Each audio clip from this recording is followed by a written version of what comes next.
Good afternoon, everyone. I thought I would put together a quick video to show the steps that I go through in taking the multi-track recording from a Sunday morning and putting it together into the review tracks that are broken out by named instrument as well as by song. I'm also doing this just to continue to learn how to use various technologies and making videos and how to, so kind of two birds with one stone.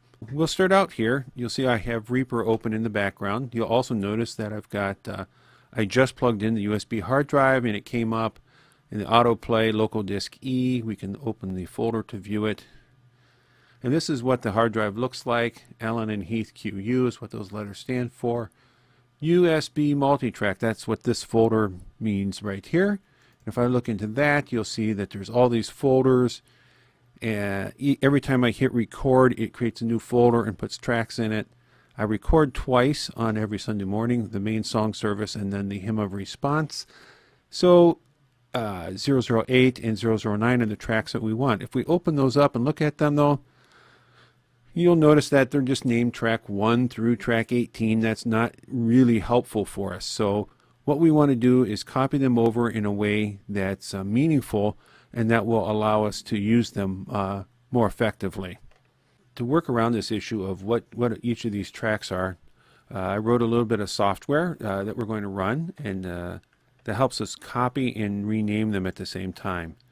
And so you can see here this Move Audio application. The first thing it wants to know is where on the hard drive are the tracks. We can do that. We can browse, and again we want tracks 8 or folder 8, and we want folder 9. Select both of those.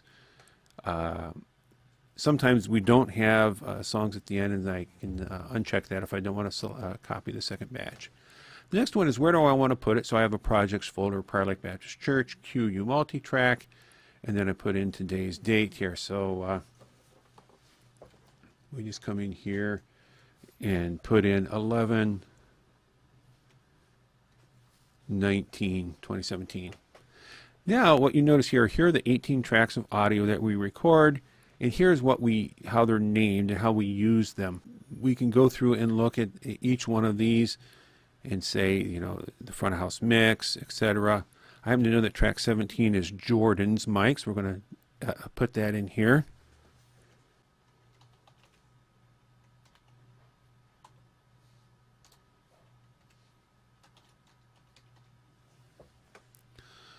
Jordan vocal. The other issue is the mandolin. So I am sorry, Josiah, but I did not capture your mandolin. Anyway, that's what this software does, is allows me to rename these track numbers into something usable. And then the checkbox here says, yes, this week we used it. So for instance, here you notice I have 2 strings. Sometimes Ashley doesn't play. So if Ashley would have played, I would just simply put a check here.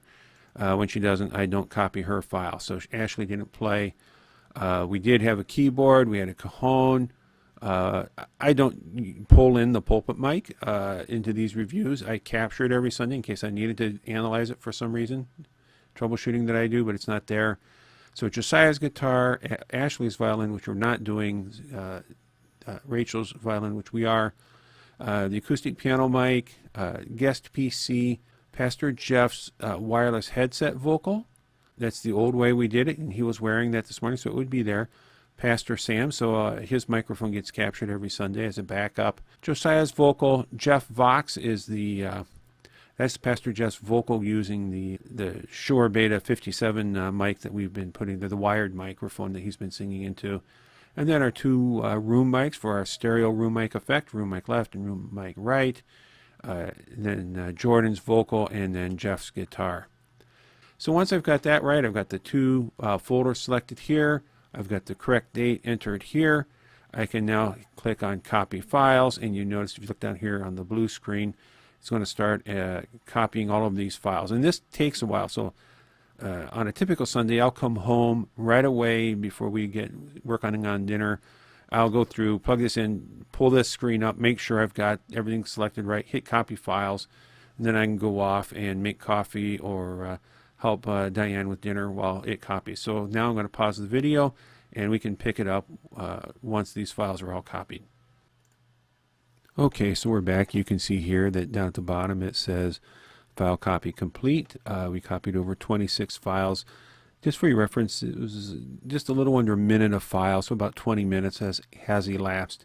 You can see why I like to get that kicked off and then go do something else. One of the things I wanted to point out to you is you can see here what it does is it copies from track 1, let's just say, to my local hard drive into projects folder, today's date, front of house mix. So it's renamed it as it was copying it over all 26 files. The other thing I want you to notice is after the first 13, the second ones have all the same names, front house mix, keyboards, but they're prefixed by a 2-. That means they're a part of that second set. So these would be all the recordings from the HIMA response. And you'll see here in a minute why it's nice to be able to quickly categorize that.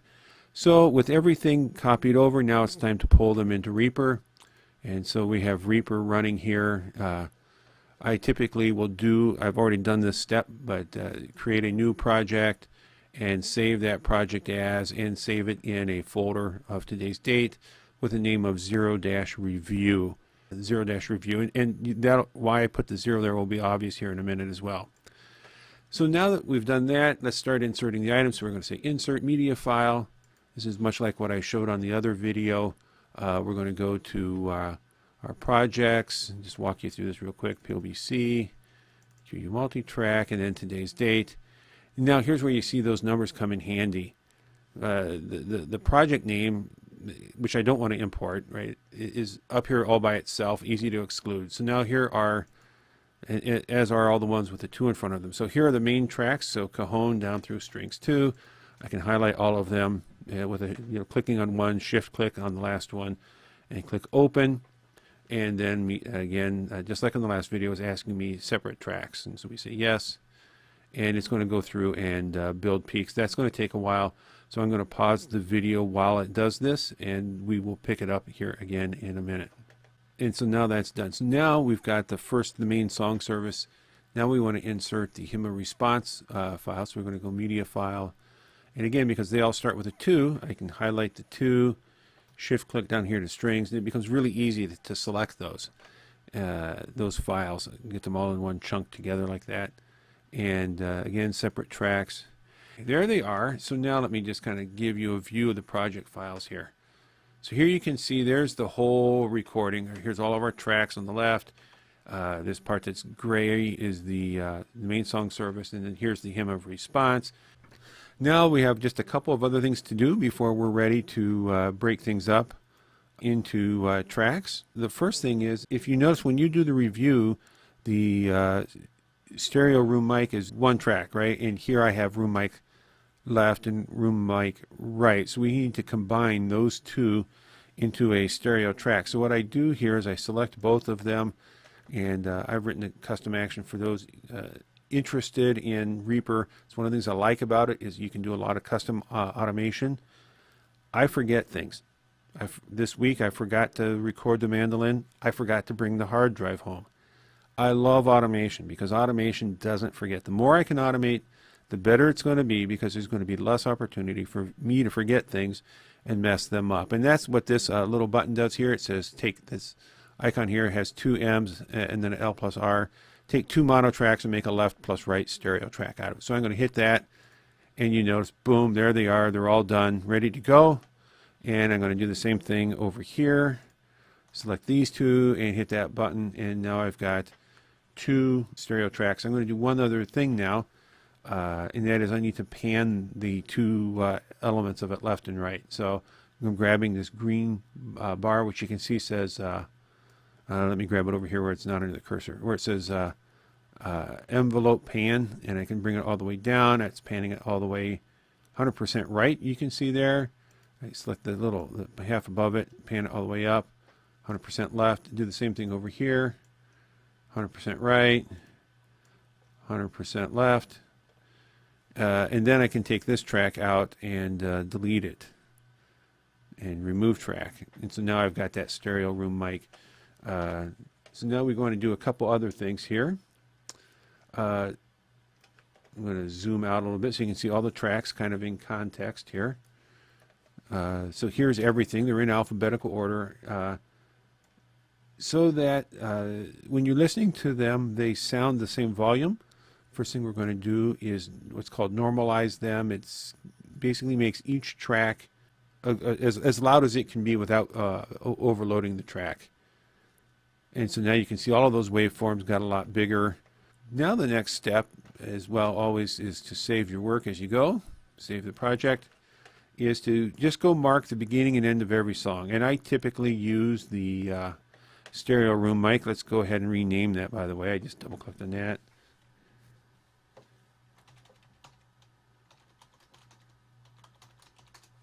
And I solo that track typically. And we'll come back here to the beginning. And if I hit play, and hopefully if I've got things set up right in our recording, you should be able to hear the music as well. All right, so we're looking for the beginning of the call to worship.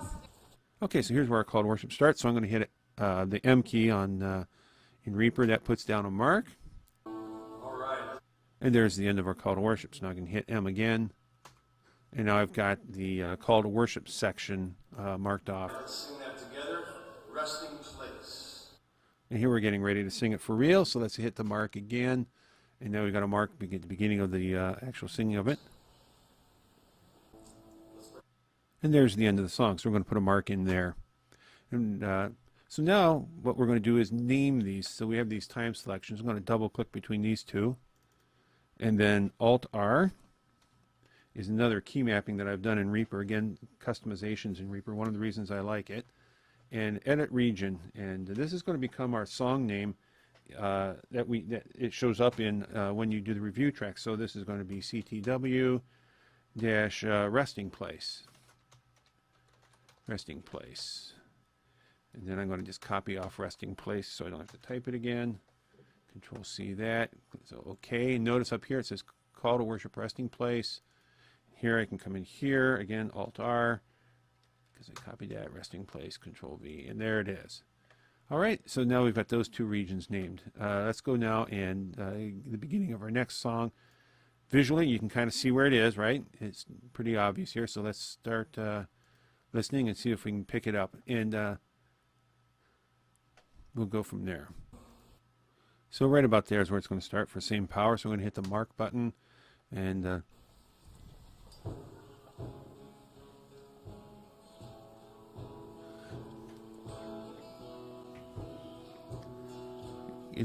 one of the things I noticed this morning is the dynamic range of the guitars was a lot different. So I had to quiet parts. I had to turn the guitars up a lot more than I normally do. You heard they were really quiet at the beginning there. All right, so now let's go and find the end of this song. Let's back up and do that again.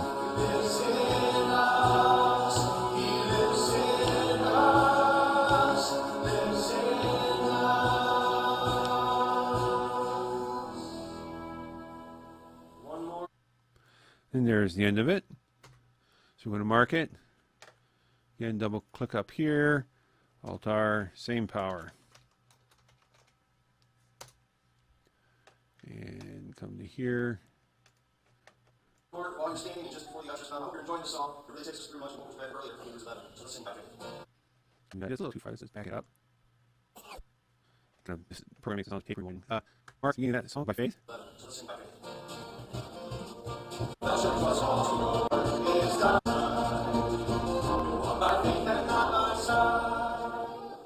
And there's the end. We can mark it. And then double click. Alt-R by faith. And we work through here. We have the Usher's Prayer. I'm going to sing you back out of this song because I'm trying to have some mighty fortress is out of that. I'm going to zoom in here one more. Pick that up just a touch. Mark it. Beginning of the mighty fortress.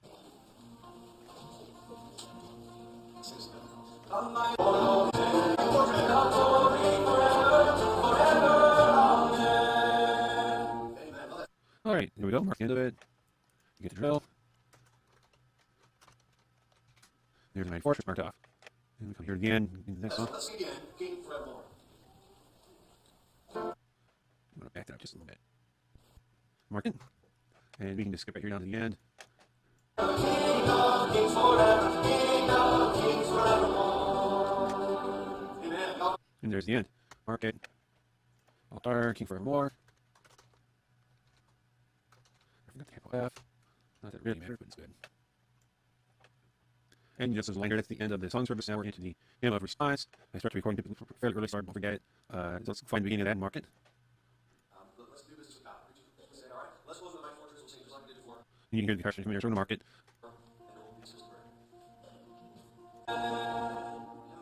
And there's the end. So we'll put in the middle. Altar. Hymn of R-E-S-P-O-N-S-E. Mighty Fortress. We won't put boss at the end, and we all know that.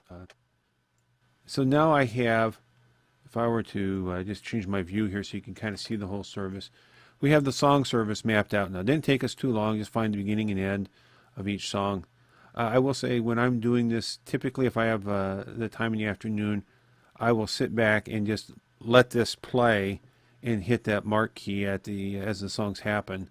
But I will listen to the whole thing in context, just listening for anomalies or you know how it went, to give it a second kind of an appraisal, if you will. We've got to create these tracks, individual review tracks that we upload. This is another part of Reaper that I really like. If you read down here, it says region render matrix. There we go. And what you'll notice, this is one of the things I love about Reaper that I discovered actually, I didn't know until I started doing these review tracks. These were our region names across the top that we just created: call to worship, resting place, resting place, same power, etc., right? All the way across hymn or response.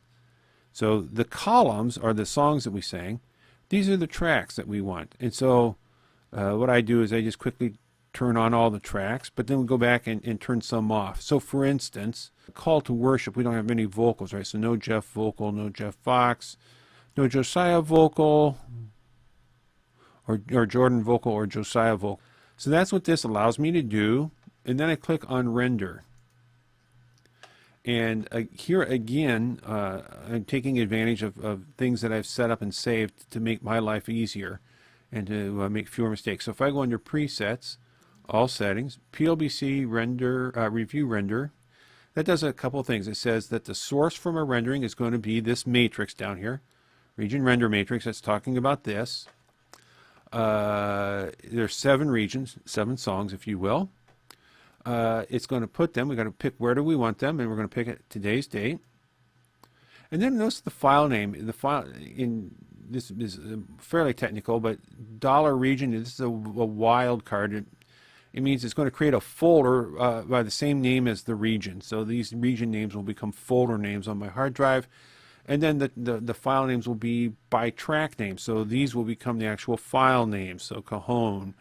And that's what you see, right? When I upload them, you see a folder of the song name, the region name, and then you see a bunch of files in it, which are the tracks by track name. And because I've done this preset, it knows that it wants to do it as MP3, and the rest of these settings are all correct. I'm going to check one other thing here: tracks with only mono media to mono files. The only stereo track we have is this stereo room mic. So I click that, and otherwise it makes everything stereo. So we're going to go with that, and we're going to say, notice that makes 80 files that you have to get created automatically out of this.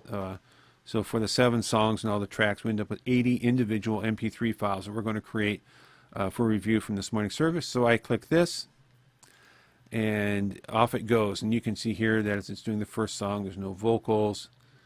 And this goes fairly quickly. You can see here it's doing it about 8.5 to 9 times faster than real time. So a 9-minute song would take a minute to render. So our rendering is all done. That screen went away.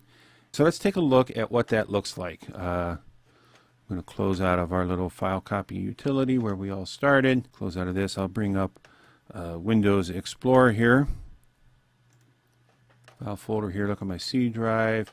And if we look under projects and we look under PLBC, QU multitrack, and then come down to today's date.